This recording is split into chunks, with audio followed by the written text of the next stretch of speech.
Good morning, everyone. Thanks for your attendance this morning. This will be the November 16th KRT board meeting. I appreciate everybody being here, so we have a quorum because there's a couple of things we have to do.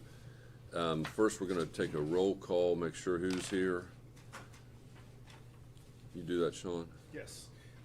We have from Kanawha County, we have President Todd Goldman here in person. We have Valerie Gaynor joining us electronically. Jay Snodgrass and Michael Farmer are also here in person. From the city of Charleston, we have Mr. Tolliver, and we have Heidi Adams here with us. From the town of Bell, we have Mark Doty in person. From the city of Nitro, Mayor Dave Casebolt has joined us electronically, and Bob Sutphin is here representing the St. Albans. So we have 5 of our 8 partners present. And Gene Arthur is on electronically? Sorry. Thank you, Gene, for joining us this morning. We have 6 of our 8 partners present, and therefore we have a quorum. Great. Thank you all for being here. Has everybody taken a look at the minutes from the October 19th board meeting?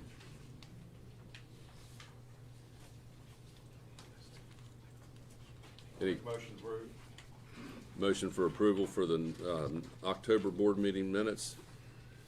Is there a second? Okay, there's a second. Any further discussion? All those in favor of the motion signify by saying aye. Aye. Any opposed? Aye. Motion carries. Thank you. Next, Jessica, on the financial statements. Good morning. Starting with Schedule 1, you'll notice that the total assets are up $2.3 million over last year. The increase in property due to our investment in buses and other equipment is offset by the decrease in cash Yeah, do you have reserve that? funds. You'll notice accounts receivable has Just started email to it to me. and will continue to run higher over last year. We have increased the rate of reimbursement under the SOAR program to more accurately reflect our operating costs. Schedule 2, it shows our current month and year-to-date revenues and expenses. You'll notice our operating revenues for October were $282,000, and operating expenses were just over $1.1 million. Okay. That leaves us at a net deficit of $835,000 before depreciation and levy receipts. Our year-to-date revenues are $127,000 more than we anticipated, and revenues will continue to exceed our expectations due to the increased SOAR reimbursement rate. Our year-to-date operating expenses are $375,000 more than this time last year, but we had budgeted for $5.3 million to date and are at $4.9 million, so our expenses are currently beating our budget by over $400,000, which is good news. Labor and fringes are the vast majority of our expenses, and they are currently $221,000 under budget year-to-date. At the bottom of Schedule 2, you see our levy receipts today. They're broken out in detail by month on Schedule 6. This time last year, we had received $4.6 million to date, and through the end of October, we have received $4.8 million. This is a 4.8% increase over last year. And overall, we had budgeted for an operating deficit of $4.4 million through October, and we stand at $3.9 million, which is over $500,000 under budget. When we factor in levy receipts, we were anticipating a net deficit of almost $1.3 million, and we stand at a deficit of just under $90,000. So overall, we're doing well so far this year. Good report. Thank you, Jessica. Anybody have any questions for Jessica? Is somebody going to talk about SOAR here in a minute? Is that? Yes. Okay. We'll talk about that. I just want to make sure that that was pointed out. Mhm. If there's no questions for Jessica, we'll make sure that those are attached to the meeting minutes for future reference. We'll move along to item 5. We do not have any invoices in excess of $5,000. Okay, then we'll have Kurt with the insurance report. Thank you. If you notice in your board package, we created a new insurance report. Of course, we'd like to have feedback on it if you think this is a good report, or we should continue with the same formatting. So workers' compensation for the month of October, we spent $5,496.43. Our quarterly general liability insurance, we pay $126,570.26, which is down from what we would pay AIG this year. If we were still going with them, it would have been about a little over $141,000. We had one incident on October 30th. A driver was heading on Pennsylvania Avenue and got struck by a car that did not yield. So that was the only incident that we have to report this month. That's the insurance report. there any way we go back to, I like this part of the format, the bottom part, where it has a history, so we can compare just like we had before. I mean, what was the change there? Why did we get away from like past history? The past history, Yeah, you know, it always had, you know, the dates of the incidents and. And the pending ones? Yes. yeah, I can do that, I can go back to the spreadsheet, I was just trying to make this a little. To me, Yeah, we can- I think it's helpful to know, you know, our history and what crashes we've been involved with and. Yeah, we can do both. We can do the spreadsheet that was the traditional one. The feedback that we had heard was that the spreadsheet, it was hard to elaborate real information from it. So we could do both. We could do the spreadsheet plus here's an actual description of what happened. Yeah, and not on each, you know, just one time, just when it occurs that month, you know, Yeah. the description, Mhm. detailed Yeah. description. But I was thinking, you know, since we did away with the bottom part of that, Mhm. the self-insured part, would there be room to? Oh, it can be as I mean, long. that's, Yeah, we can do that's your own, Yeah. I'm just trying No, to this think. was our first attempt of trying to shake it up and do something different, but what we wanted is exactly what you just gave us, which was feedback. So now we can change that, and then next month, let us know if that's more helpful. Yep. So like Thank on this incident, like what's our exposure? So we don't have any exposure on this. You know, Geico's already reached out to us. That was the other insurance company, so we just worked through the process. But, okay, then I guess I should have said if we are found to be at fault, what's our exposure then? Because under Brim, it was capped. 2,500 still. Still It's still the It's same. West exactly the Virginia same. Corp's 2,500. Okay.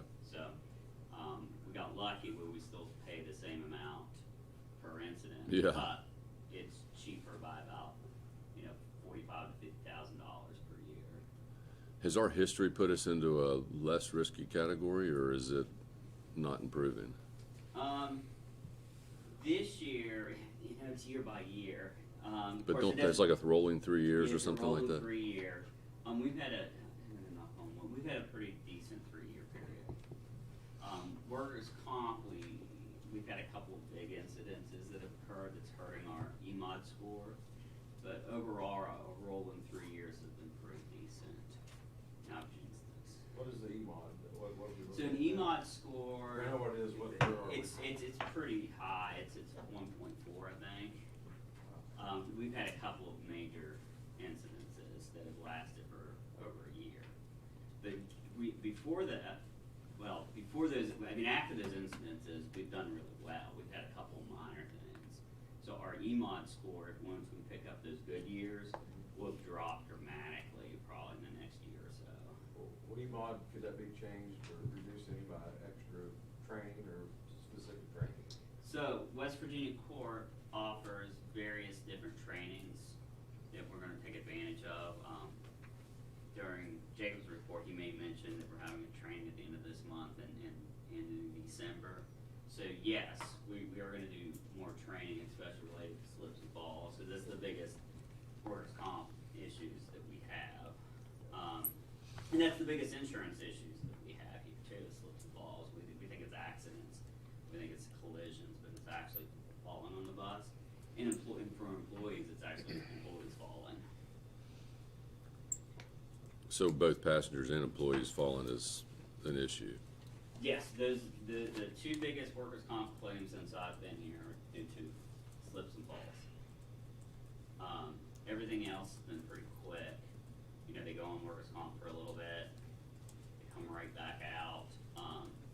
With insurance-related incidences on the bus, it's always the slips and falls that are the biggest. You know, we settled one for 64. Of course, we only paid $2,500, but we settled one recently for $64,000. We got another one they want a couple $100,000. So as we go through this slips and falls, and that's why we've made some changes, like the standee line. We have to wait till the passenger sits down after we take off on the bus.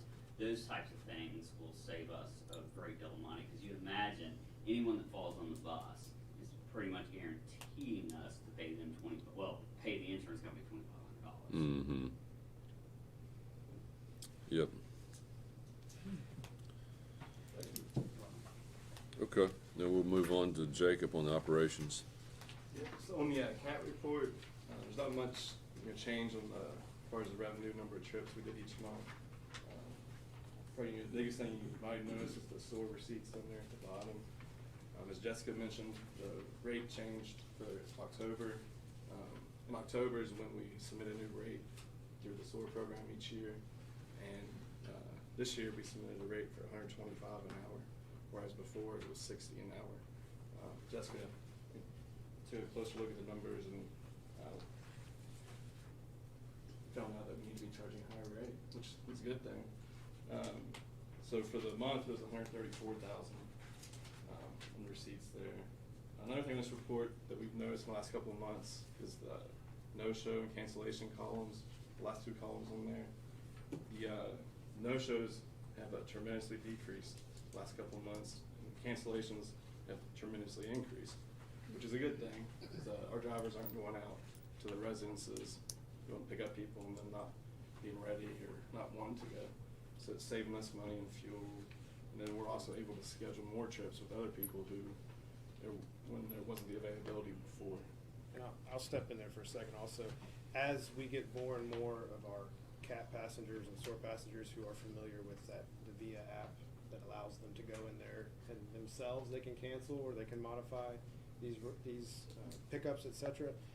That's going to do a couple of things. It's going to decrease the amount of calls our schedulers have to actually change those days. But it's also, we attribute some of that to the no-shows dropping down and the cancellations changing also because people are able to do that themselves now instead of calling us. And in the past, some people wouldn't call in to cancel it. They would just, that's when it would become a no-show. So that's going to save us dramatically also. So that software is helping us in this report. That's where we noticed the change starting to occur is when the app was implemented. So it tracks, it adds to these statistics. And so I guess if I request a ride and it's tomorrow at 9, do I get an alert today at 9 or today at 6 or something? And that way it prompts those people to say, don't forget. Yeah, no, you get one the day before and then the day of, an alert. So that's probably what is triggering them to cancel them. Yeah, they're getting a notification, sometime this evening to remind them. They can go into their scheduled rides and just click on any ride they have and then just click cancel. But even if they're modify. sitting around not even thinking about they're going to the doctor tomorrow, they're going to get an alert. Exactly. And Kurt mentioned we have an upcoming training with our CBA employees at the end of the month. It's part of that new contract CBA language change where 4 times a year, 5 times a year, we can get everyone together and do a training session. We're going to go over the new technologies with them at that time, and some other pain points that we've noticed since the last training session. Like the Sandy line, make sure, we went over that last time, but we want to go over it again and make sure everyone's aware. And then some other pain points that the maintenance department has or operations department has. Did you all do the CPR training that was talked about a couple of months ago? We're trying to include that in this upcoming training session. Okay. The difficulty with it is getting somebody from the ambulance authority here. Oh, really? To do these training sessions, we have to, it's like 10 hours a day over 4 days to get all the drivers. We can't just. So they have to pull them off the dedicate a lines. week to it, basically. So they're going to try to do like a train-the-trainer type session, train some of our supervisors to be certified. And our supervisors will train. And can management participate in those trainings even if they're meant for CBA? Oh, yeah. There's no limits there. No. And will that happen? Yeah, it happened last time. Okay. And the management also has to get trained on the Yeah. We received a defibrillator for the city center that the ambulance authority needs to do training on as well. At the same time we do the CPR. Okay. And I assume there's one in each building here? Okay. Okay, so that takes care of old business. We'll move on to 7. Sure, so 7A is the discussion of the fuel task force contract. So what this is every 2 years, KRT puts out an IFB for a new fuel contract. So some more info for some new board members also. KRT manages this Kanawha County Fuel Task Force, which has, Angie, how many members, 60s or 70? Around 70. Around 70 different county and city partners who we manage their fuel essentially. So we put this bid out, we get a set price for 2 years, and then we have fuel here on site, we have fuel in Marmet and in Nitro also, and we also do some deliveries to the individual municipalities through this program. So it's one of those things that KRT does that not necessarily that we get much credit for, but we have to make sure it happens and happens correctly and works right. So 2 years ago, in November, we went into contract with petroleum traders for diesel and for gasoline. And yesterday, we received bids and opened the bids from Saratoga, from Colonial Oil, and from petroleum traders for this coming year and the year following that. And you'll see here in front of you, you all have some spreadsheets of what those prices looks like. These are for the same services essentially. The recommendation from admin on this is going to be that Colonial Oil has a price for the first year and a second year, which is really attractive to us as far as being able to budget and plan out what this year and next year will look like. As opposed to Saratoga has a little bit slightly lower price, but they want to negotiate essentially in the second year, which is a little bit scarier to us as far as budgeting, because who knows what could happen between now and next year. So our recommendation would be to go with Colonial Oil. And one thing I want to mention also, when we budgeted for this year, we were looking at around a 35% increase in fuel. I'm thankful that these numbers, when you add them up and take the portion that's gasoline and the portion that's diesel, it's about a 15% increase. So it's under what we had budgeted, which is always nice, and Jessica smiles when that happens. But yes, we had budgeted for a diesel price of about $4 a gallon and gas being around $3 a gallon. So even sitting here at, first year 322 and then 256, it's still extremely under what we budgeted for. What are we currently paying? Yeah, so currently diesel is $2.47 a gallon and gas is $2.31. That was the second year of our contract. Blue's coming down. Yeah. And what's the opus? Does somebody know? When you copies of that, please? Yeah. Travis, do you know what? Do you know what the opus is on fuel? Currently? And I do want to thank also the purchasing department, Angie, Zach, and Travis always steps up. You guys may not know, Travis is our IT director, but he wears like 37 hats here, so he has also played a huge role in this process. So thank you all for the work you put into this. What's the KRT in Charleston? Is Charleston Yeah. all the rest? Yeah, so to explain that too, when we put out this IFB, we put out a request for KRT and our partner agencies, and we also at the same time, as a convenience for the city of Charleston, we bid their fuel also. So it's a completely separate contract. So you see prices there are a little bit different because the differences in the gallons of fuel, et cetera. We do that as a courtesy to the city of Charleston, and then they go into contract with whomever they prefer on this list. So it's like first responders, or like say the Marmot Nitro. Yeah. Are they included in the KRT one? Yes, Charleston? they're in the KRT, yes. The city of Charleston is exclusively the city of Charleston and the Charleston Fire Department. Okay. Everyone else that you see, whether it's the sheriff's department, senior services, ambulance, all of those local municipalities run through us, and that's that top green contract. To Bob's point, if things are trending down, hopefully, I guess you guys consider that by doing the second year instead of just leaving that open until see what happens next year. Or what was your thinking on that? Again, it's making the administrative decision of is the value. Being locked in, so you don't know what's gonna happen in the Middle East, probably $10 a gallon next year.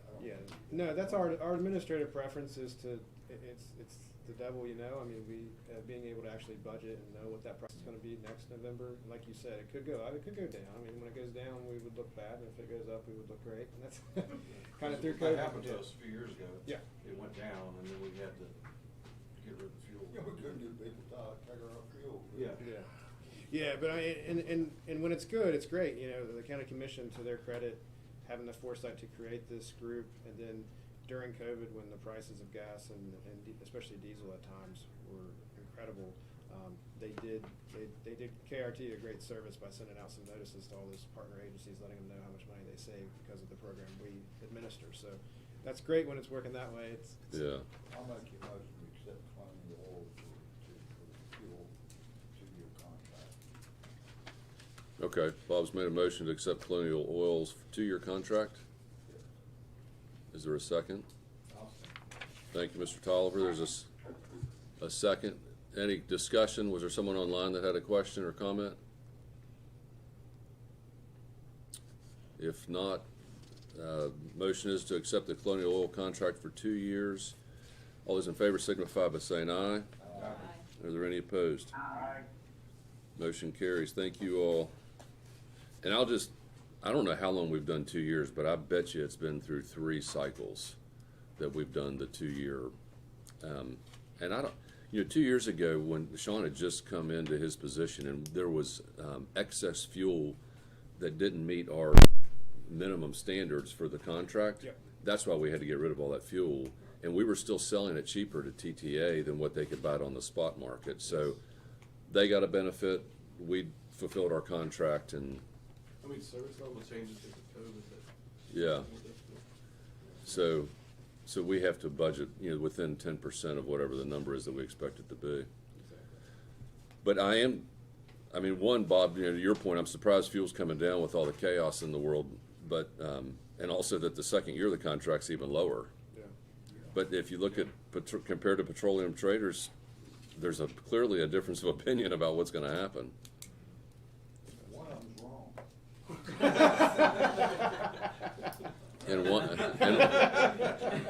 And hey, they might both be wrong. Yeah. Okay, so we're on to 7B. All right, in front of you, we have the annual Public Transportation Agency Safety Plan. This plan is usually approved in November. We have to have this plan approved in order to get grants and apply for competitive grants. The plan of focus, You need this is the one. 4th revision of the plan. Yep. The plan focuses on establishing responsibility for safety. In the plan, you'll notice that Sean, as the executive director, is the accountable executive for all safety matters. It also breaks out what each department's responsibility is for safety and what everyone's responsibility for safety is at KRT, regardless of the department. We also collect a lot of data. And if you notice, the plan spends a lot of time talking about data collection.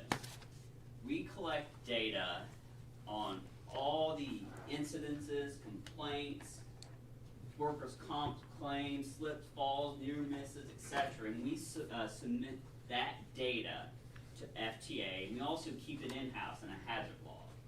So that way we're seeing things, seeing patterns over time. This is like the standee line. Right when we were looking at the event logs, we could see people are falling on the bus. We're looking back at the videos. We're seeing why they're falling on the bus, right? So at that point, we take that data and we actually make it into an action plan, right? So if we see something, a pattern over and over and over again, that helps us determine what we need to change in our system. The plan also sets targets for safety measures. This is important because this is published by Rick.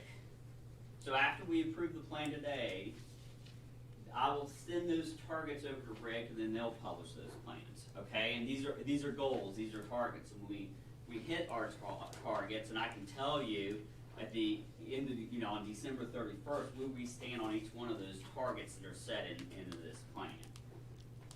And plus, we have to report it to FTA, and then Sean ultimately has to sign off on all the data that I collected over the year. The plan lays out requirements for proactive identification of hazards. And again, this going back to the complaints that we get or the incident reports, but also dispatch keeps a daily log of what happens. If something comes in, they write it down. They keep all of that information. Defect cards, maintenance reports are also a part of that. So if we have something wrong with the bus and the defect card is there, we put it in a veil. That way we're always tracking all these different items so we can make sure that we're being proactive when it comes to safety. In addition to those things that we talk about, the regular collection of data and the hazard mitigation, we're also moving towards exposure to infectious disease. They've decided to add that to the bipartisan infrastructure law.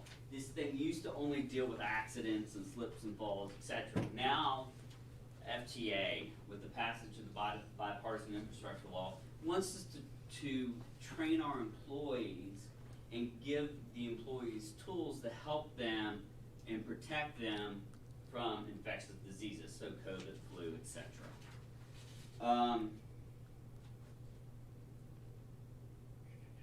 And finally, the plan talks quite a bit about training. We just talked about training.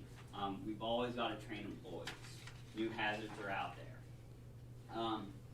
With the passage of the bipartisan infrastructure law, a few things have changed about the PTAS and how we have to do it. The size of our agency, we used to not have to take it in front of frontline employees. I don't know why, but we never had to do that. Even with our size now, we have to take it in front of frontline employees to get their input. We did that yesterday through the safety committee. The safety committee does have a few changes, so when we get to the approval of the plan, I would ask that the plan be approved and to allow staff to make technical changes so we can get in there and clean up some of the language. I think it was one portion of it that stated that, you know, the policy statement is in the contract when it's not. I know that you found some comments as well. So when we get to the approval portion of it, just allow us to take, allow us, the staff, to make technical changes. So that's the plan. I'm willing to take any questions if anyone has any. This is just an update of what we did last year. Correct. You have to approve this plan every year. We usually do it in November. And the reason you take it to these guys is because they're not doing it every day. Correct. That's why I was. If there's something new or strange or whatever, Yep. they will see it first. Correct. We won't see it since it's table, we don't know what day it is. And that's why I was always confused that we never, well, you're exactly right. That's why I was confused we never took it in front of them until the last 2 years. And that was just something odd, that we didn't have to go to the front of the safety committee. I'm curious about like incidents and maintenance and things. Do we have a central software system that tracks all that so that if Brett comes in and says, I'm in bus 500 and there's a nail in the tire and the sensor's going that it's getting low, and that somebody doesn't, Brett leaves, maintenance turns over, and somebody jumps in bus 500 and goes nitro with a flat tire? And that's where you fill out a defect card. Defect cards are part of the federal DOT law. But that defect card, how would, like if Kurt wanted to know, he has to physically go over and look at that card, or It is gets there to a? Vail. They keep a copy in the dispatch office, and a copy goes over to the garage. So there's no digital format to maintain, to monitor that? There is, it goes into a Vail. And it's in the plan, where we keep that. And I wasn't so much vis-a-vis the plan, but I'm just curious about, now that you're talking about monitoring all these things, how it is that everybody's on the same page to know that there's a problem with a particular bus. So, whenever a defect card comes through, the maintenance department will create a work order in Avail, and then that's searchable by that vehicle, and you can see the problem in a short description. So I can look at bus 560 and see it's at a flat tire today, and then I can see that work order was then closed. That means that the tire was replaced or whatever repair was done. And somebody that comes in to get 560 because they think that's their bus they're gonna use for the day would monitor that and know, don't take it because there's a nail in the tire? The maintenance department would tag that bus out, that asset can't be used, and Okay. then they alert dispatch, hey, 560 has a defect, it can't be driven. And then whenever they give them the go-ahead, then that bus is then released back, because the driver has to go into dispatch and get a bus assigned to them. So you sitting there right now could pull something up that tells you which buses are out of commission and what the problem is? Yes. Okay. What about with incidents, like the same thing, like where Jay was talking about that insurance report, and these aren't necessarily insurance claims, but insurance had a history that you could look at. So we have we do have a spreadsheet that we log in every incident report, and it's on the T drive. So any complaint or incident we get, we have to give it identification number, we put the date, summary, and then any comments that we have, so when we review the video, and this goes beyond just incidents on the bus, it also includes any maintenance, employees, maybe they slipped, hurt their ankle or something along those lines. So any, it's a hazard log, so we put all that information in there, and it's on a spreadsheet, every single one that we get. Like a software or like a spreadsheet, like an It's Excel a regular spreadsheet. spreadsheet? It's a regular- Trains tracking. So we're taking care of that, problem, because we've got a lot of spreadsheets around here. Yeah. So, TransTrack, which you approved last year, will centralize everything that we've talked about today. And it can also share, we do share things across departments, but this will be in one place. So you don't have to get on the T drive that we have and go to operations and search for the accident incidents. Now you can get on TransTrack and just see them.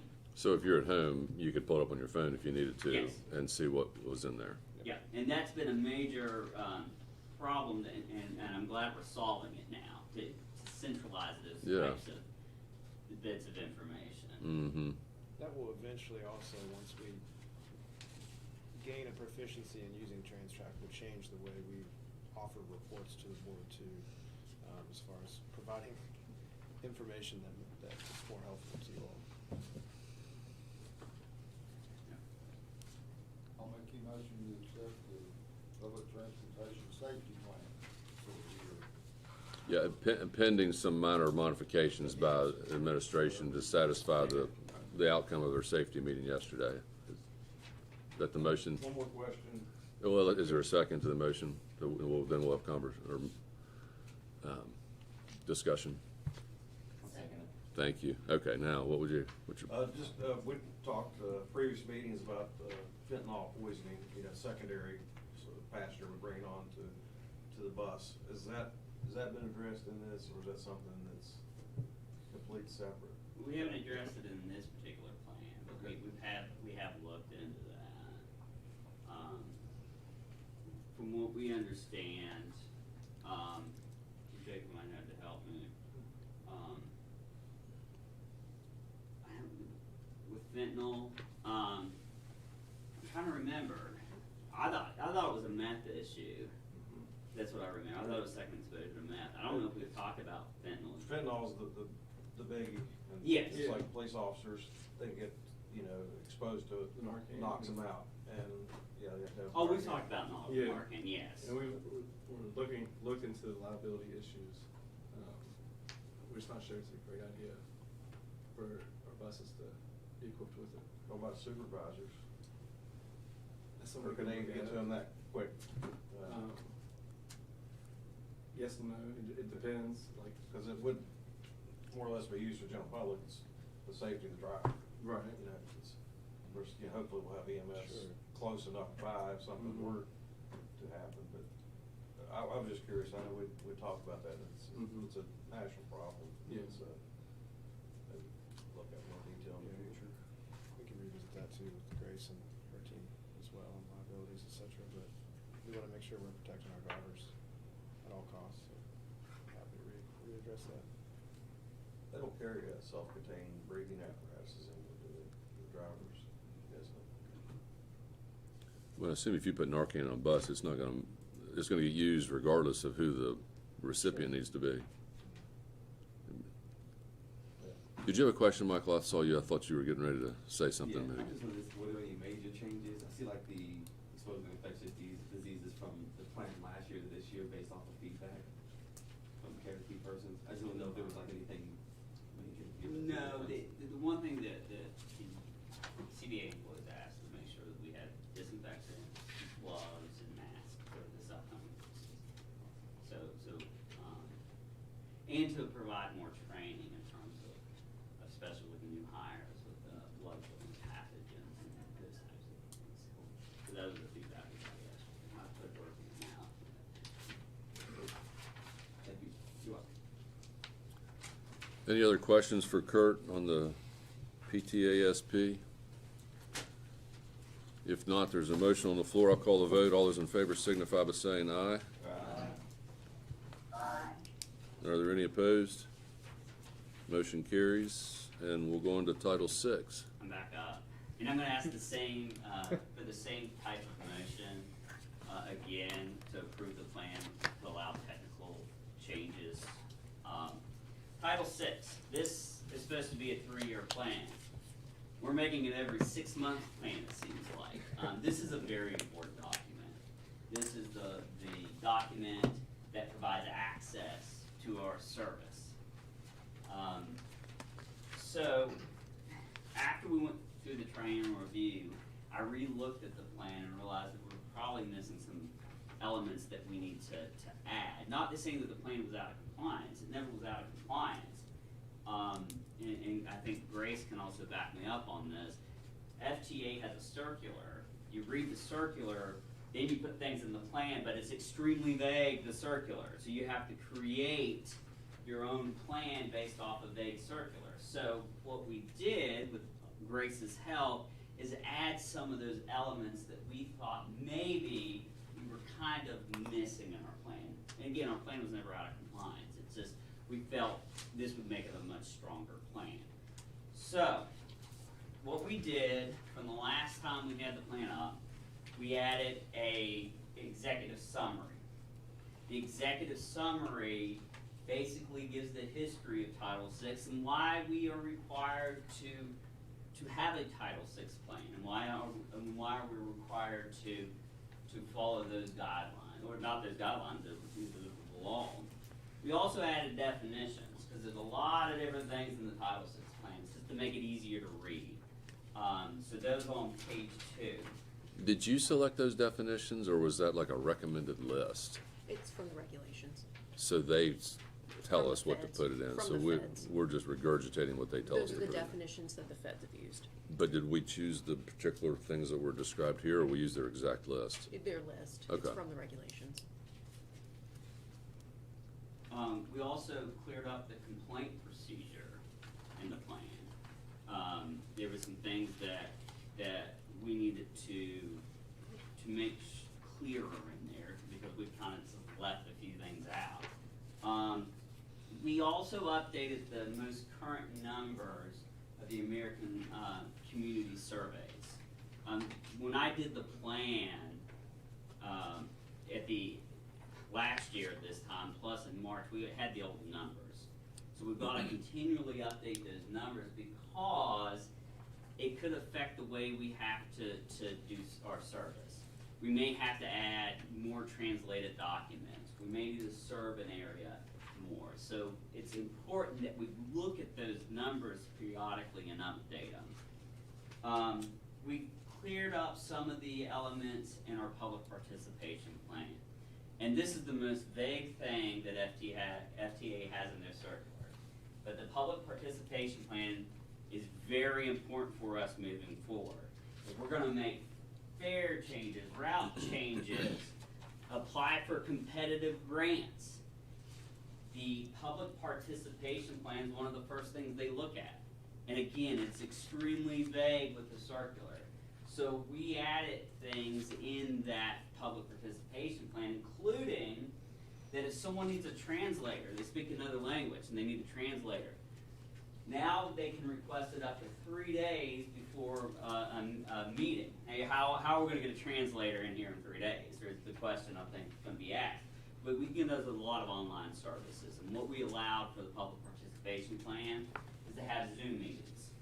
So if someone's requesting a translator, we can get a translator that's in another state that will be here, in the meeting to translate for anyone. And again, we made these changes to allow equal access to our service. We have to allow that. In the training that's coming up, we're actually going to take quite a bit of time to talk about Title VI, because I think it's we throw it around a lot around here, but I don't know if frontline employees exactly know what it means. So I would ask that the board approve the Title VI plan with technical changes pending. And I'll be happy to take any questions.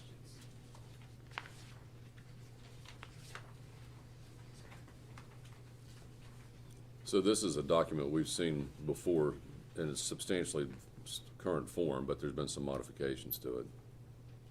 I'll make a motion to accept the title With change. with the changes. Okay, we're allowing staff to make any technical changes. Okay, there's been a motion and a second. Is there any further discussion? All those in favor signify by saying aye. Aye. Are there any opposed? Motion carries. My agenda says we are at the end. Any other things that management needs to? No, the only thing is we have listed on the agenda that our next board meeting will be held Thursday, December 21st, 2023. Sometimes we forego that December meeting, and that's to the president. There will be no contracts or required No, the PTAS was the last required. for the year. Okay, Yeah, that's the last required. okay. Well, yeah, I've had some people ask if what's gonna happen, what's KRT gonna do for the employees for Christmas? okay. Are we doing the 100 or 50 in a party? Cause it's always been brought up at this meeting to plan for December, and it wasn't on the agenda or anything. I've had some drivers ask me, and some mechanics also as well. Yeah, we're still working out the details of that, Brett, with the Ethics Commission and keeping that in mind, because right now we're not confident that we are legally allowed to have any more employee appreciation events. So we are asking for feedback from the Ethics Commission, and we'll make decisions administratively based off of that. Have you told your members about the issue about the cumulative Under cost of that, the parties? The ethics committee and stuff, we've researched it. It's, you know, you can go up to 100. It's not a law, it's just a suggestion. I've actually got a screenshot that I've looked it up. Dave Sayers looked it up.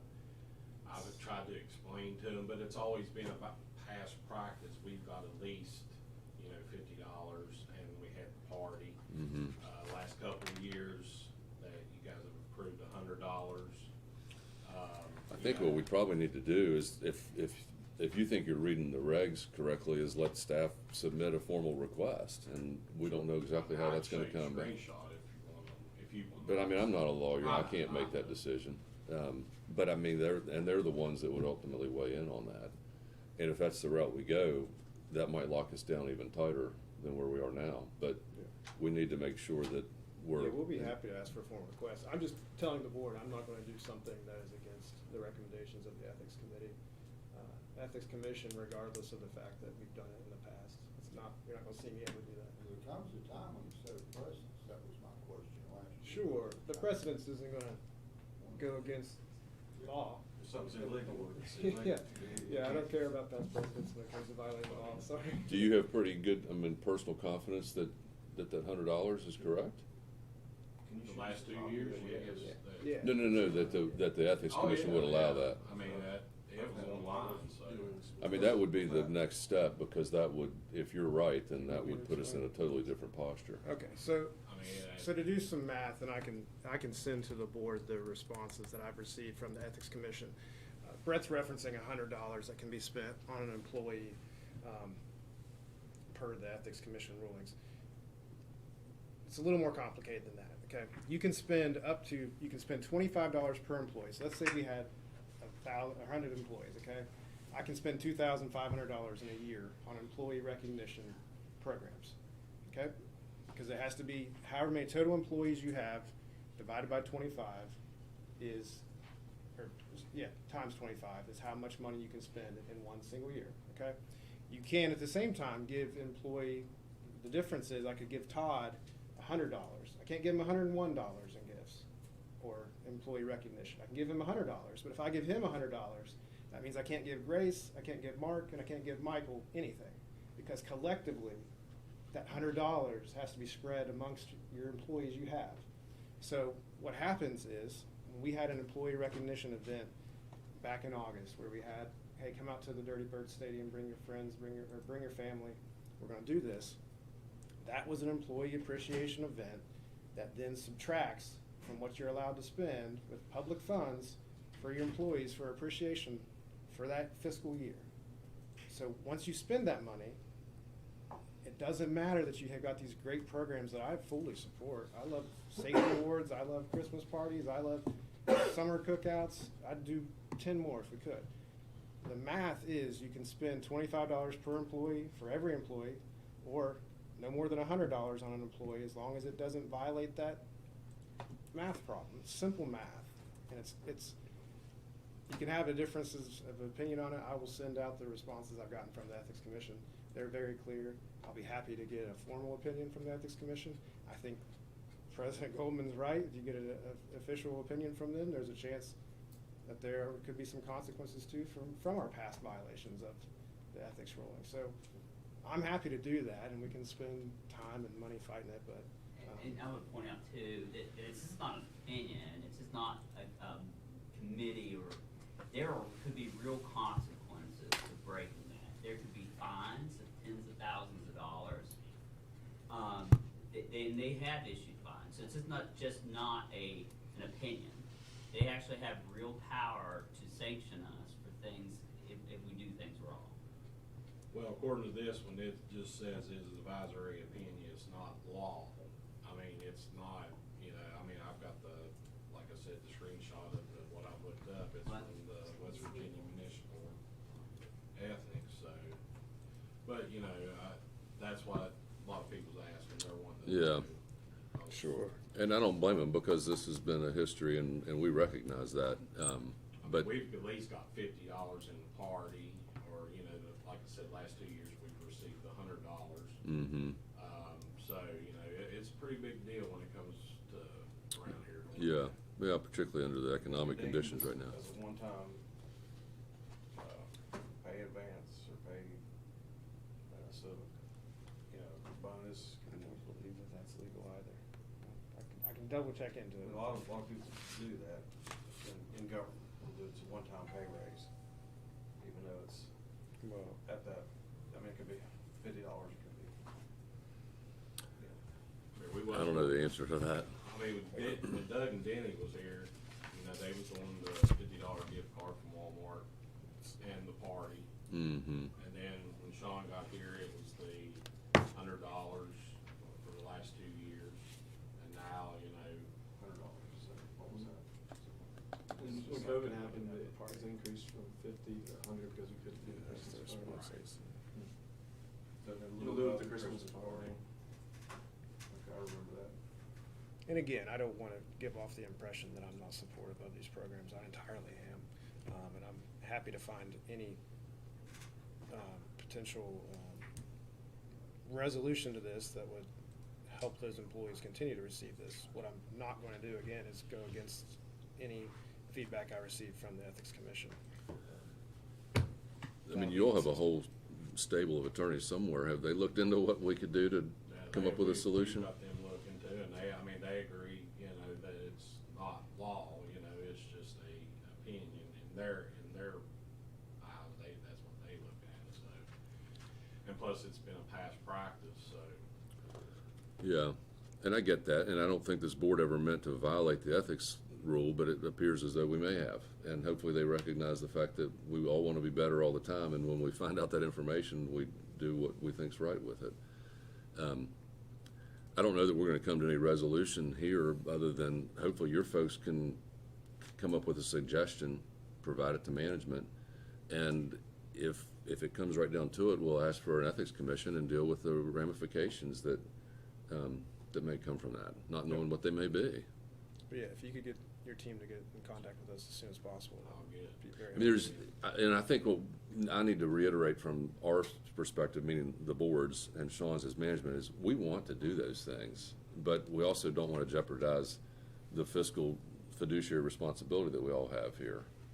And I hate that it's been done that way for so long, and now we're saying, well, we don't think we can do it, but we now know better. It's just an our money we're playing. Right. You get a $10,000 fine and for something that we knew we shouldn't do. I think a lot of people, like I said, and I'm not just, is what I told last week about, or last month about, Sean talking to a couple of us, talking about the safety this, you know, is, it's got everybody talking, you know. Mm-hmm. Nobody cares anymore, you know, about the employees. No, it's just, And I'm just saying that as, That's obvious. Does this mean that they're not gonna get anything for Christmas or holiday? potentially, yes, it does mean that. yes. But this, the Dirty Birds event was the first time ever, Right, it's not wasn't something it? Yeah. we've never done before. Yeah, Yeah. it's almost as if the Dirty Christmas got Birds. moved to summer. Yeah. If you, we spent our money earlier than. Yeah, they than now. received, yes. Like the employees had asked if we could do something in the summertime, which we haven't done in 20 years. So we did that upon their request. Yeah. And now we're in the position we're in. It's definitely morale kick. if you could do the one-time pay raise thing, is that something we would maybe look at, like, for that amount? I'm happy to look into that, yeah. I mean, it's the same thing, it's just called different, basically. I'll tell you right now, I mean, I'm just speaking for a lot of people down there, and Dave Smith, he knows himself. Morale's so low down there, you could probably cut it with a melted butter knife. I mean, it's that low. And like I said, I'm just saying that in general, what I have to deal with on a daily basis. You think it's because of these particular issues or Well, something? and look at turnover too. That's part of it. Turnover, yeah, that's, I mean, it's pretty low. Okay. Well, I appreciate y'all's feedback, and hopefully you understand our position on it. We'd like to. You know yourself, man. I mean, people don't even see you hardly anymore. They don't. They're like, Sean never comes down here and sees us. Jacob the same way. Kurt, probably the most one we see down there. And I'm just, like I said, it's just gotta come out. It's gotta come off my chest there. So, you know, a Well, lot of drivers feel like you don't even know their name, Sean. And that's the honest God's truth. okay, well, I'm just saying, we've, all right. we've diverted from the topic at hand, which is to work together to find a solution. So, we'll do our best, but you'll have some skin in the game to help us get there We will get and see what we can do. I'll talk with David Sayer and we'll get our, Yeah, I mean, he's been around for a long time and can work with the attorneys in Philadelphia or wherever they are to try to help us, look at the regs and do what we can. The willingness is there. Actually, I think they're now in Salem. Okay. I don't know. I just know they're not here. Towards Meany Center now. Headquarters. Okay.